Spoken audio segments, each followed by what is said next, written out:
Assalamualaikum warahmatullahi wabarakatuh. Perkenalkan, saya Ika Risma Safitri dengan NIM 43040230079 dari program studi Psikologi Islam kelas 4C. Pada video kali ini saya mengambil tema tentang meaningful life untuk memenuhi UAS mata kuliah Psikologi Positif yang diampu oleh Ibu Puropu Ayun. Selanjutnya ada tujuan dari meaningful life. Yang pertama adalah memahami konsep kehidupan yang bermakna. Jadi di sini maksud hidup yang bermakna adalah hidup yang memiliki arah, tujuan dan juga nilai. Kemudian yang kedua ada pentingnya makna dalam hidup untuk kesejahteraan psikologis. Jadi seseorang yang merasa hidupnya ini bermakna, maka mereka akan cenderung lebih bahagia, lebih tahan terhadap stres, dan juga lebih optimis. Pengertian meaningful life sendiri adalah kehidupan yang memiliki makna, tujuan, dan nilai yang mendalam. Jadi bukan sekedar kebahagiaan sesaat, tetapi adalah rasa hidup yang penting dan dapat bermanfaat bagi diri sendiri dan juga orang lain. Komponen meaningful life ada 4. Yang pertama yaitu ada tujuan hidup, yaitu adanya arah atau tujuan yang jelas. Kemudian yang kedua ada value atau nilai. Jadi nilai ini adalah prinsip-prinsip yang dijadikan acuan untuk bertindak.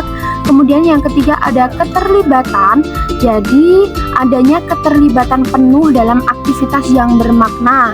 Kemudian yang keempat ada pemberian kontribusi, yaitu memberikan dampak positif bagi diri sendiri dan juga orang lain. Selanjutnya ada contoh-contoh dari komponen meaningful life sendiri. Yang pertama, contoh dari tujuan hidup adalah misalnya menjadi guru yang menginspirasi, membangun bisnis sosial, mengembangkan diri dan ilmu pengetahuan, kemudian menjadi orang tua yang penuh kasih, dan yang kelima contohnya adalah mengabdi pada kesehatan masyarakat. Selanjutnya ada contoh nilai atau value. Yang pertama ada kejujuran, kemudian empati, tanggung jawab, kerja keras, keadilan, kebebasan, dan yang ketujuh ada kepedulian lingkungan. Contoh keterlibatan misalnya mengajar dengan sepenuh hati, berkontribusi dalam proyek sosial, kemudian berlatih keterampilan secara intensif, kemudian mengerjakan tugas kerja dengan fokus, dan yang kelima terlibat dalam hobi yang disukai.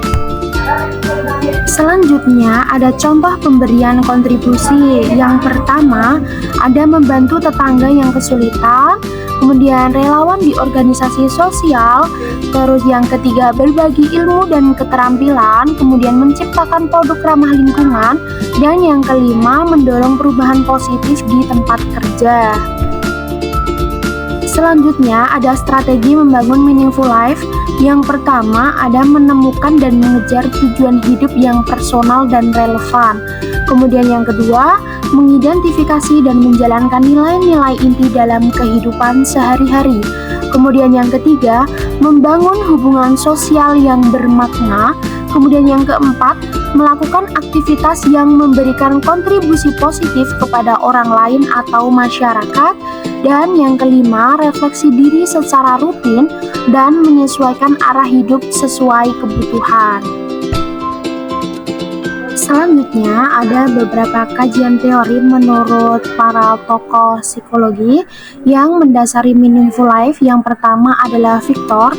Victor ini adalah seorang psikoterapis dan penulis buku Man's Search for Meaning yang mengembangkan teori logoterapi yang menekankan pencarian makna sebagai motivasi utama manusia. Menurut Victor, makna hidup bisa ditemukan melalui pekerjaan yang bermakna, pengalaman cinta, dan sikap positif dalam menghadapi penderitaan. Yang kedua, menurut Martin Seligman, jadi beliau ini adalah seorang tokoh psikologi positif yang mengembangkan model PERMA yang terdiri dari 5 elemen kesejahteraan psikologis. Yang pertama ada emosi positif, yang kedua ada keterlibatan, yang ketiga ada hubungan, yang keempat makna, dan yang kelima pencapaian. Makna dalam model ini merujuk pada penggunaan kekuatan dan bakat individu untuk tujuan yang lebih besar daripada diri sendiri. Selanjutnya, yang ketiga, menurut Michael F. Stager, adalah peneliti utama dalam bidang psikologi makna hidup. Ia membedakan antara dua konsep penting. Yang pertama ada presence of meaning. Jadi di sini adalah sejauh mana seseorang merasa hidupnya bermakna. Kemudian yang kedua ada search of meaning. Jadi artinya adalah upaya aktif mencari makna dalam hidup. Penelitian Stager menunjukkan bahwa kehadiran makna berkorelasi positif dengan kesejahteraan psikologis. Selanjutnya ada sebuah quotes dari Gusmos. Jadi kehidupan ini hanya akan bermakna jika kita isi dengan kebaikan dan manfaat bagi sesama, atau mungkin yang sering kita dengar adalah khairun nas anfa'um linnas, bahwa sebaik-baik manusia adalah yang bermanfaat bagi orang lain.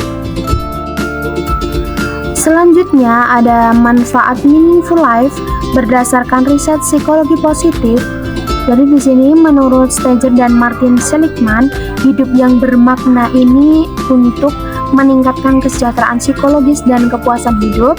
Yang kedua, mengurangi depresi dan stres. Kemudian yang ketiga, meningkatkan daya tahan mental dan motivasi.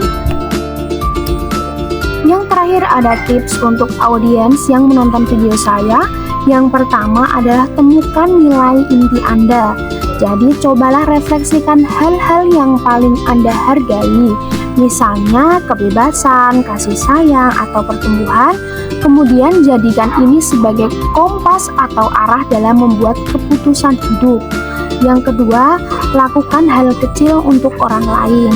Tindakan sederhana seperti mendengarkan teman dengan penuh perhatian atau membantu tetangga dapat menambah rasa bermakna dalam hidup. Kemudian yang ketiga, tulis life purpose statement, yaitu buat pernyataan singkat tentang tujuan hidup Anda. Kemudian tempelkan di tempat yang sering Anda lihat sebagai pengingat arah hidup. Kemudian yang keempat, maknai kegiatan rutin.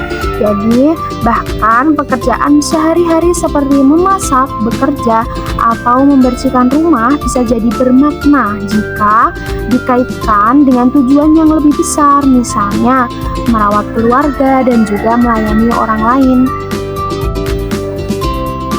Sekian, terima kasih pemaparan materi video dari saya.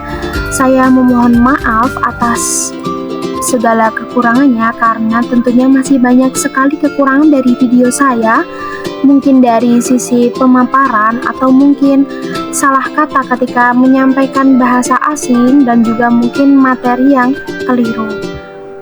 Wassalamualaikum warahmatullahi wabarakatuh.